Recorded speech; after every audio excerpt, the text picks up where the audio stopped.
Hello everyone, this video is going to be a bit different. I'm going to tell you a couple supposedly true scary stories that happened in Maryland from users on Reddit.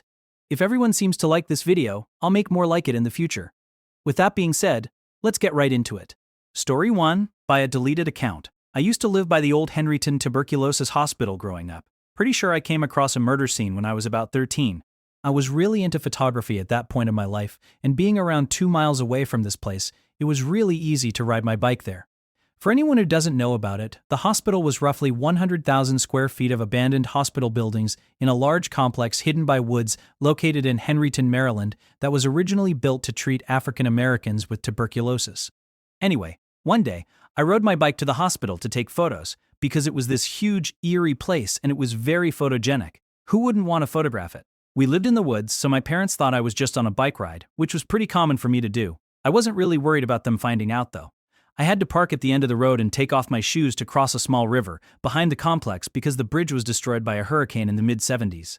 After that, I had to cross some railroad tracks past this huge power plant that was constructed for the hospital, walk up a hill through some trees, and cross a clearing to access the complex. I was about 30 minutes into taking photos when I decided to enter the hospital and go up to the 3rd floor of the main structure. I had always heard rumors about homeless people, kids doing drugs, and even an animal sacrifice now and then at this place, but never really expected to see anything, considering how large the complex was. However, I round a corner and there in front of me is this vulture that had been decapitated. That was really unnerving to see, to say the least. I decided I'd had enough of that and wanted to head back towards the outside of the building. So, I walked towards where I thought a fire escape would be.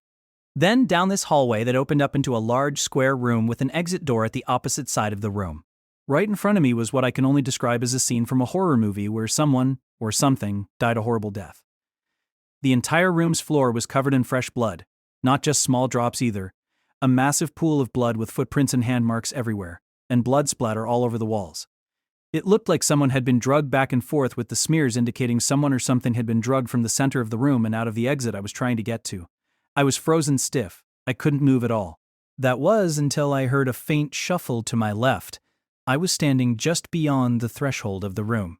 It wasn't a door, just an opening into the room. Breathing heavily, I quickly and quietly poked my head out and around the corner to see where the noise had come from, and saw the tips of a pair of motionless shoes pressed up against a wall, like someone had their back to it in an effort to hide. At that point, my instincts kicked into gear, so I turned around and sprinted as fast as I possibly could and got out of there. I never stopped to turn around and see if I was being pursued, but I ran down through the clearing, through the trees, down the hill, over the tracks, stumbled through the river, grabbed my bike, and took off. I didn't stop pedaling at full speed until I got back into my neighborhood.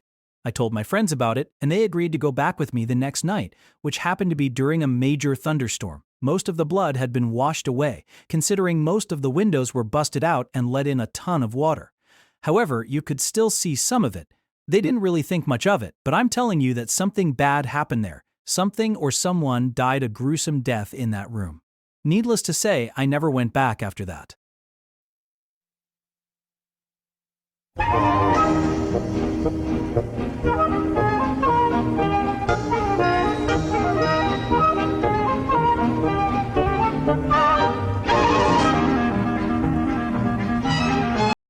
Story 2, by Gingerman027. I'll start with the background, which was a series of events that placed me in a mountain cabin outside of Frederick, Maryland in 1969, or 1970. Let's just say my life was in disarray at the time. I had dropped out of college, my father had recently passed, and I was alienated. So I needed to get my mind right. The opportunity to move to an isolated cabin and to live alone, in solitude, was welcome. I had some inheritance money to pay for it, and to the best of my memory, I was there 8 or 9 months. No TV, just books and radio. I had a library card, but can't remember if I had a phone. The story begins when a month into my stay, a female beagle showed up at my door unannounced. She was lost, so I took her in. I never could train her to do anything, but I fed and took care of her. We bonded quickly. She was very friendly and one of the brightest dogs I've ever had. A few months in, I began to feel a presence around this secluded cabin. It's hard to describe, but I felt like someone was watching us. On many occasions, I thought someone might even be peeking in through the windows. The next phase was what I like to call the shadowing, which felt like I was being followed on walks and hikes. I knew the folks a half mile down the lane through the woods. I would sometimes visit them at night. Well, one night, I'm positive someone or something was waiting for me to stop in and see them. It followed closely beside me through the trees in the darkness. I could hear its footsteps in the woods, and it would pick up its pace when I would move faster. This not only happened to me, but to my younger brother who visited, and to friends as well.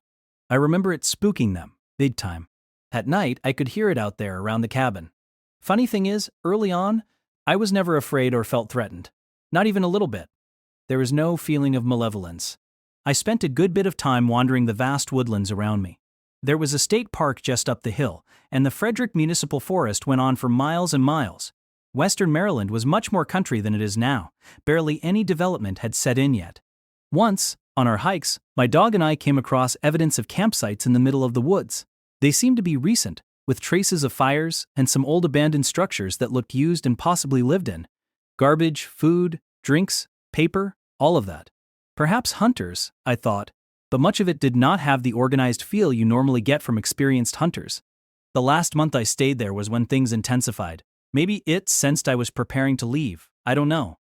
Almost every morning, I started to find small dead animals at the bottom of my front porch steps. It was a very small front porch, screened in with a light, a door, and 4 wooden steps up. A spotlight would illuminate the long front yard and the tree line on both sides. I remember small birds, then a squirrel, a rabbit, and even a weasel one day. Like they were offerings. I had to pick them up and dispose of them before the dog would get to them. This went on for several weeks. One night, very late, I was woken up by a strange sound. I laid in bed and heard something that sounded like it was coming from the porch. I hopped up and hit the lights inside and saw that hound dog who never learned to sit or stay, standing at the front door, in a perfect pointed position. She was shaking in fear. She never growled until that night. Then, I heard the door slam and footsteps moving quickly down the steps. I hit the spotlight but saw nothing. I went out and realized it had to have been on the porch, right at my front door, possibly trying to get in. After that, I would stay inside at night more often. The animal offerings got bigger and bigger. Larger birds, a possum, and even a woodchuck. It was starting to get very scary. The final 2 gifts were legs from either horses or cows, big and bloody with one skin removed. That was terrifying. The second to last day, the dog left me. I could hear her in the woods howling on a trail following a scent. I looked for her everywhere I could think of, but to no avail. She left as she came. I miss her and think about her a lot. I moved back to the Maryland suburbs, got an apartment with a friend, got a job, and moved on with my life. One day, not long after I picked up an issue of the Washington Post and saw an article about recent encounters with the Sykesville monster. It described a tall, Yeti-like bipedal creature covered in fur that would pick out a family or person and give them attention. Apparently, I wasn't the only one. The attention described in the article was exactly what I experienced. Following you at night, looking inside the house, gifts, and all. I was shocked. If I turned that spotlight on and saw Bigfoot, I might still be running. Sykesville, Maryland was also the location of the Springfield Hospital Center, a large state psychiatric facility. It was 20 miles or so to the east of Frederick. Back then, many patients would attempt to escape and end up living in the woods until they were found, or they wandered back into society and were caught. I think the monster was an escaped patient, or just a schizophrenic who lived in those woods. I can't prove that. It's just a theory of mine. Regardless, something or someone lived in those woods, scaring and even stalking some of the locals. I suggest that if you ever find yourself in those woods, don't get caught out there without a gun, especially alone and at night. Well, I hope you enjoyed those 2 stories. They stuck out to me when I read them, and I felt compelled to share them with all of you. And even if they didn't creep you out, I'm positive they would be excellent campfire stories for your next camping trip. Quite possibly the most iconic cryptid in American and Canadian folklore, Bigfoot has grown into a cultural icon. Some people dismiss its existence as an elaborate hoax, a complete myth, while others adamantly insist that not only Bigfoot is real, but that they've seen them themselves. Oh yeah, and that actually includes residents from right here on Delmarva. Yeah, and whether you're a skeptic or a true believer, you have to admit it is an interesting topic. It's a topic that author and amateur historian Andy Nunez has covered in the past, and he joins us this afternoon with more. Andy, good to see you in great to be here. Studio D. And this is a fun subject. Bigfoot, Yes. Sasquatch, Yes. the skunk ape, which I've never heard of, the swamp Florida monster. These are all names referring to this creature? Yeah, kind of a common phenomenon, but it's got these local names like Yeah. the skunk ape in Florida and swamp monsters and things like that. I mean, it goes back to the abominable snowman, the Yeti from the Himalayas, and this is our own version. Okay. So who knew there was going to be some on Delmarva? So here on Delmarva, where have some of these sightings been of Sasquatch? Kind of all up and down. There's the story of the invisible screaming Yahoo of Craddockville down in Eastern Shore of Virginia, right on up through the Georgetown, Delaware area. People have sworn this is what they've seen. Okay, so can you describe some of the encounters that these people have had? Some of them have been pretty benign, like, carload saw two Bigfoot following a herd of deer across Route 404, or two fellas down in Berlin area just happened to be driving by under Suburban. There was a Bigfoot standing there by the road, stuff like that. But, some of the things like the invisible Yahoo of Craddockville, nobody knows exactly what they look like, and of course the Pocomoke Forest has a Bigfoot sightings in there too. So, Of course. a friend of mine I went to college with, she saw this thing cross the road right in front of her one night. She was coming home and found these big footprints in her garden.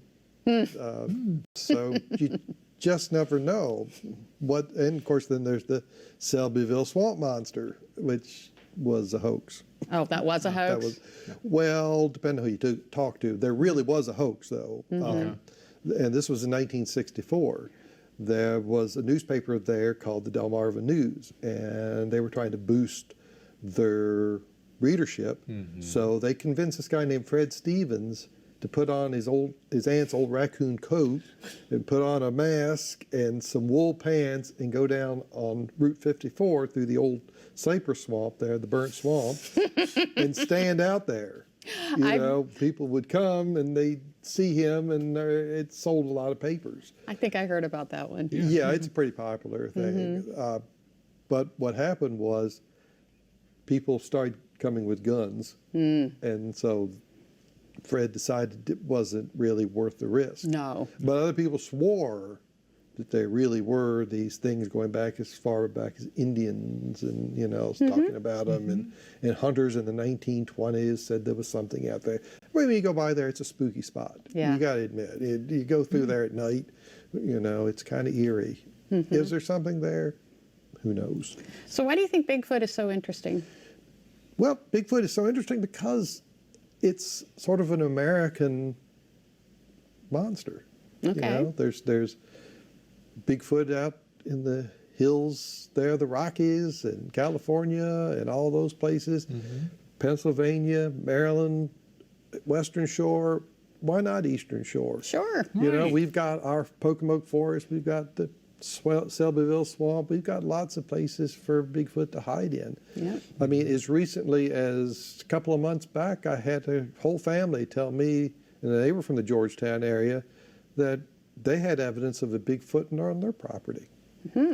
So the legend continues. Well, with all of the cell phone cameras, hopefully we'll start And getting ring some cameras, pictures too. and ring cameras and dash cams. Maybe we'll see them. Andy Nunez, thank you so much. Thank you. It's always good to have you in. Thank you all for listening, and as usual, if you're a fan of urban legends, folklore, unsolved mysteries, cold cases, and all things mysterious, make sure you like and subscribe to the channel.